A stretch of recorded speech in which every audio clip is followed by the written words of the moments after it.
तो दोस्तों नमस्कार और स्वागत है आप सभी का स्टडी सर्किल में। और आज हम बात कर रहे हैं इरावदी डॉल्फिन के बारे में। तो अभी चर्चा में इसलिए है क्योंकि हाल ही में चिल्का लेक में ये डेड पाए गए हैं। इसके अलावा अभी ये हाल ही फ़िलहाल 8 महीनों में 8 इरावदी डॉल्फिन की मृत्यु हो गई है। इसके लिए चर्चा में बना हुआ है। तो इरावदी डॉल्फिन की बात करें तो ये डॉल्फिन मेनली जो म्यांमार की एक नदी है इरावदी, उसी के नाम पर इसका नाम इरावदी डॉल्फिन रख दिया गया है। अब भारत के संदर्भ में बात कर लें कि भारत में इरावदी डॉल्फिन की क्या स्थिति है, तो ये देखिए पहली बात तो ये है कि ये चिल्का झील में पाया जाता है। चिल्का झील जो कि उड़ीसा में स्थित है।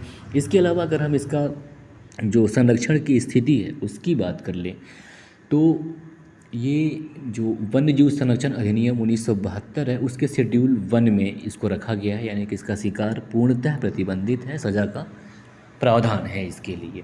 इसके अलावा IUCN के ये इंडेंजर्ड स्पीसीज में रखा गया है। और अगर हम बात करें कि कहाँ कहाँ पाए जाते हैं तो दक्षिण और दक्षिण पूर्व समुद्री इलाकों में पाए जाते हैं। इसके अलावा 3 रिवर जिसमें शामिल है इरावदी जो कि म्यांमार की है, और माखम जो कि इंडोनेशिया और बोर्नियो में पाया जाता है ये नदी माखम वहाँ। इसके अलावा मेकोंग नदी जो कि चाइना में है, उन 3 नदियों में ये पाई जाती है। इसके अलावा जो हमारे चिल्का लेक है हमारे उड़ीसा राज्य का, वहाँ भी पाया जाता है। इसके अलावा सांखला लेक है जो कि दक्षिणी थाईलैंड में है, वहाँ भी ये पाई जाती है। अब थोड़ी सी अगर हम बात कर लें कि चिल्का लेक के बारे में, तो चिल्का लेक जो है ये एशिया का सबसे बड़ा लैगून है और विश्व का दूसरा सबसे बड़ा लैगून है। इसके अलावा जो ये चिल्का झील है ये बहुत से संकटपन या संकटग्रस्त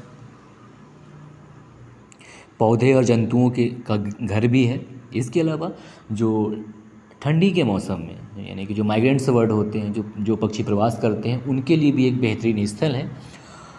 और 1981 में चिल्का लेक को सबसे पहले 1981 में चिल्का लेक को वेटलैंड में शामिल किया गया था रामसर कन्वेंशन के तहत। इसके अलावा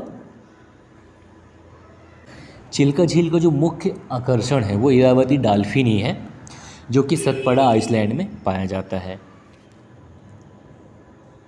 और चिल्का झील के पास ही नालाबाना आइसलैंड है जो कि 16 वर्ग किलोमीटर को क्षेत्र घेरता है। इसको वर्ष 1987 में पक्षी अभ्यारण्य घोषित किया गया था। इसके अलावा चिल्का झील में कालजय मंदिर भी है। तो ये हो गया चिल्का लेक के बारे में एक संक्षिप्त जानकारी। और मेनली हमने शुरुआत की थी इरावदी डॉल्फिन से। तो इरावदी डॉल्फिन की अगर हम बात करें तो ये IUCN यानी कि IUCN के रेड लिस्ट में है, जिसमें इंडेंजर्ड स्पीसीज में है। इसके अलावा Indian wild life protection act 1972 यानी कि भारतीय वन्य जीव संरक्षण अधिनियम 1972 में ये शेड्यूल 1 में इसको शामिल किया गया है। बस यहीं तक। नमस्कार।